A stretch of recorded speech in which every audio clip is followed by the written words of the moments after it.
Welcome, everyone. Thank you for joining us for today's CITI program webinar. Today's topic is Noncompliance and the IACUC, Basic Approaches for Success, and it will be presented by Mark Zuckow from the University of Kentucky.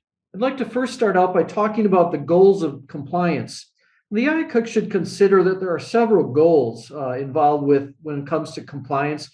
Consequently, the likelihood of achieving these goals can be enhanced by reducing occurrence of noncompliance. These goals include, of course, animal welfare. This is the most important goal for the IACUC, and strong animal welfare should be an expected outcome of any successful program to reduce noncompliant activities. Though not all instances of noncompliance might directly impact animal welfare, they all contribute to an environment in which adherence to sound and expected practices are held in lesser regard.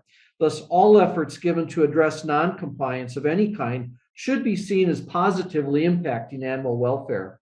The second goal is to establish a system in which activities happen in accordance with regulatory expectations.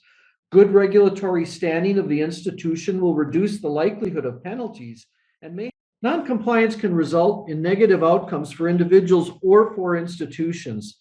Though some level of minor noncompliance is commonly encountered by IACUCs, repeated and significant noncompliance can have escalating negative impact. First, reputations may be at stake.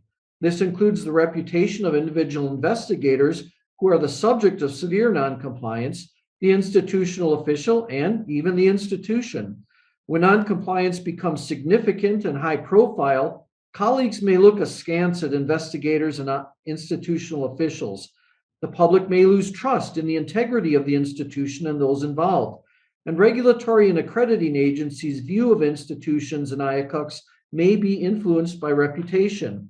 For the IACUC specifically, noncompliance degrades the confidence of those who value fidelity to standards that promote animal welfare. In some cases of significant noncompliance, penalties can be levied against. So we've discussed various types of noncompliance, potential impact, and reasons for noncompliance, but how does the IACUC come to recognize occurrences of noncompliance? What are the mechanisms by which the IACUC becomes aware of such situations? Certainly, semi-annual inspections and program reviews are an opportunity for the IACUC to identify circumstances in which practices have strayed from the protocol or other standards. For this reason, it's important for the IACUC to evaluate the holistic experience of animals. What are the conditions in a room housing animals? What do the available records indicate in terms of compliance? And, of course, how do the animals look? While it's generally not productive to approach inspections and reviews with the assumption that there is noncompliance present, the IACUC should also understand that it's possible that for a variety of reasons, standards have not been accurately followed. Similarly, post-approval monitoring, or PAM, visits to facilities or laboratories where animals are used are an opportunity to ensure concordance of practice with expected standards.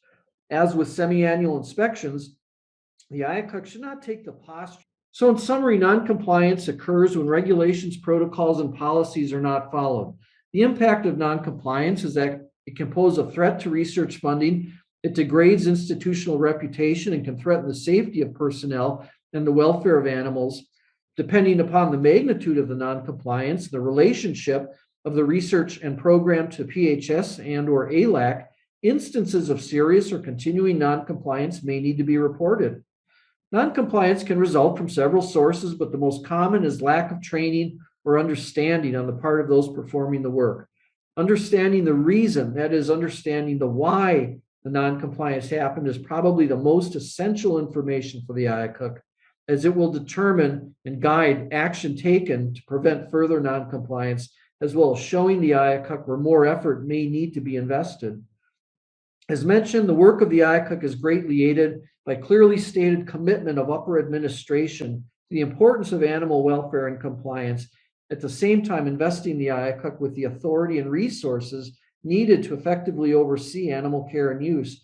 And finally, the primary goal of the IACUC in its approach should be one of prevention. When possible, and this is in most cases, the collaborative approach to identify the reasons for noncompliance and implement corrective rather than punitive actions will be far more likely to bear the fruit of success.